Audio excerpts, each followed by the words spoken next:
Hey guys, so I'm gonna be doing a little bit different kind of video today where I am completely behind the camera so I can see what is on the screen so I can best help you guys.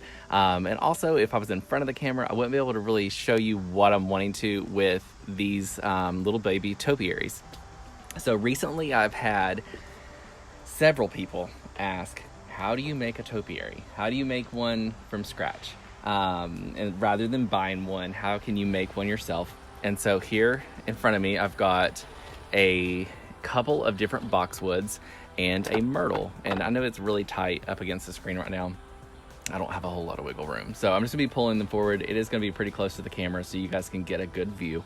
But the two boxwoods we have on either side, on the left and right, those are Green Mountain boxwoods. And then this in the middle is a biblical myrtle, or just like a myrtle topiary.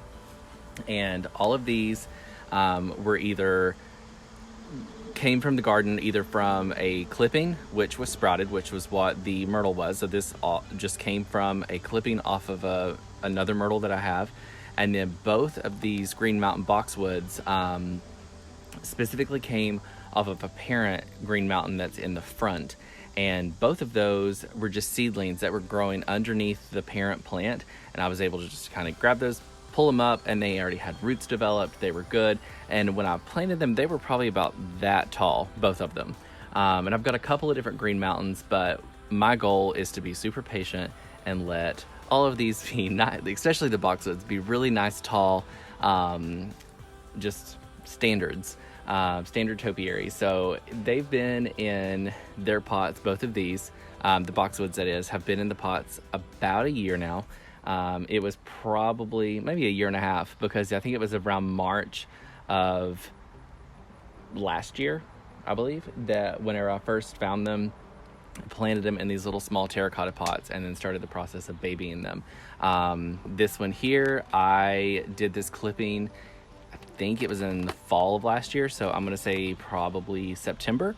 And I did do a post about this one, and it was probably this tall, and I was really torn about what do I trim it, what do I do, because myrtles are really slow to root, and the whole process has just been really slow. So the same principle applies for what I'm going to show you, regardless of whether it's a myrtle, a boxwood, Eugenia, which is what's in the background. Regardless of what you've got, the same principles apply. So what you're looking to do is have a plant, and you're going to have support your centralized trunk, and as it gets taller, it's going to want to naturally start to flush out. And you can see it here on this one. Hopefully the camera will focus, that there's all these little shoots coming off the side. Here's the centralized trunk. And then as it gets closer to the top, you have more of them.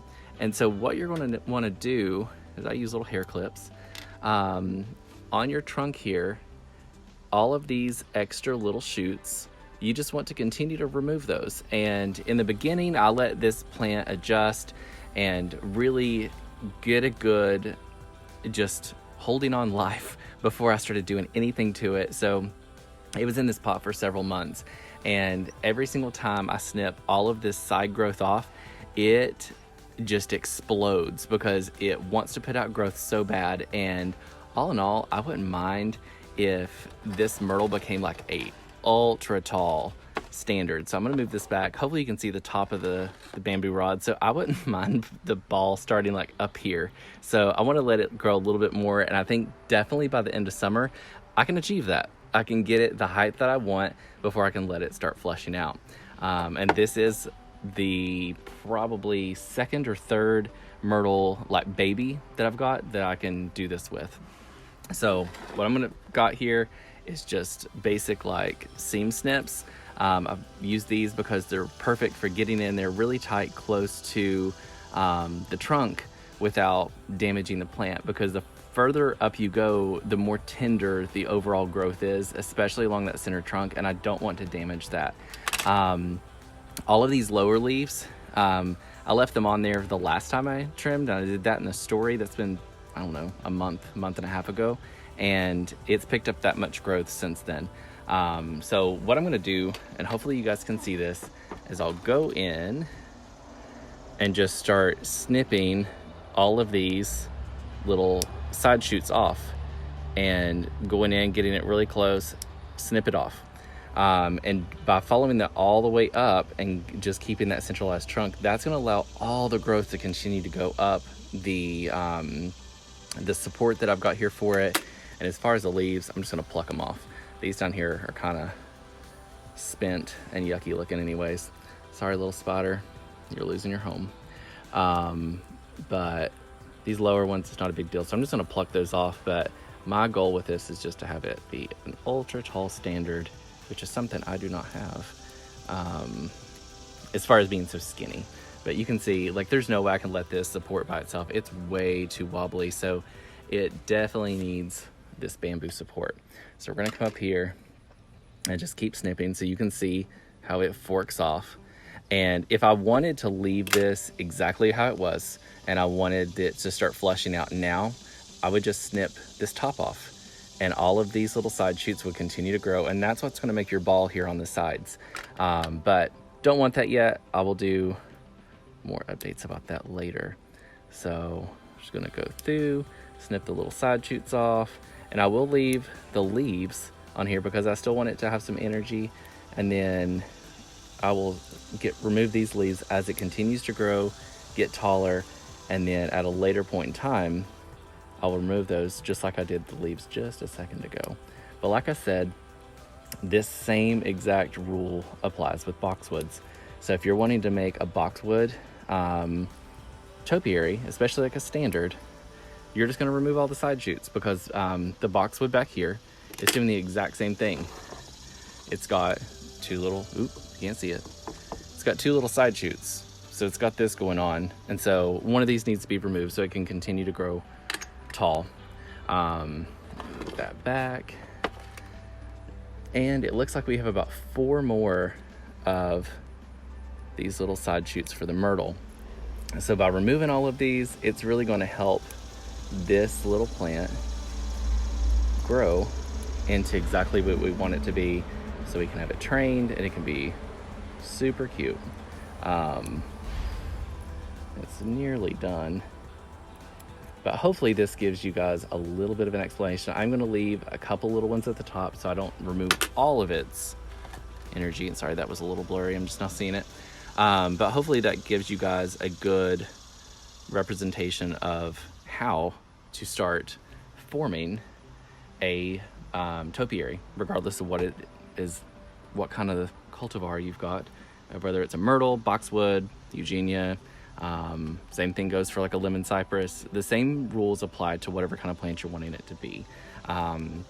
So you can pretty much make anything a topiary. You just got to train it. So hopefully that has given you guys a good idea of how to go about making your own topiaries at home. So, and if you've got any little green pieces like this, just run your fingers down it, it'll remove it, and you'll be good to go. So I use hair clips. That kind of holds them in place, and I think it doesn't cut off and restrict so much on the plant, especially along the center stem, and it allows it to have support as it goes up, so it can get that nice woody trunk along through here and get strength. So anyways, hopefully you guys understand what I'm talking about in this, since I'm just kind of on a whim with it. Like I said, here is a boxwood, and it's doing the exact same thing. Use the hair clips, and it's just got a couple little side shoots. This one actually has some really small ones. You can see there's one in here because it really wants to flush out and try to make itself a bush, but we don't want it to be a bush. Let me get this in here because this was kind of caught up in the hair clip. So we'll snip this out. Snip this little long one here out because it's down further. This little baby one. Oop, missed it.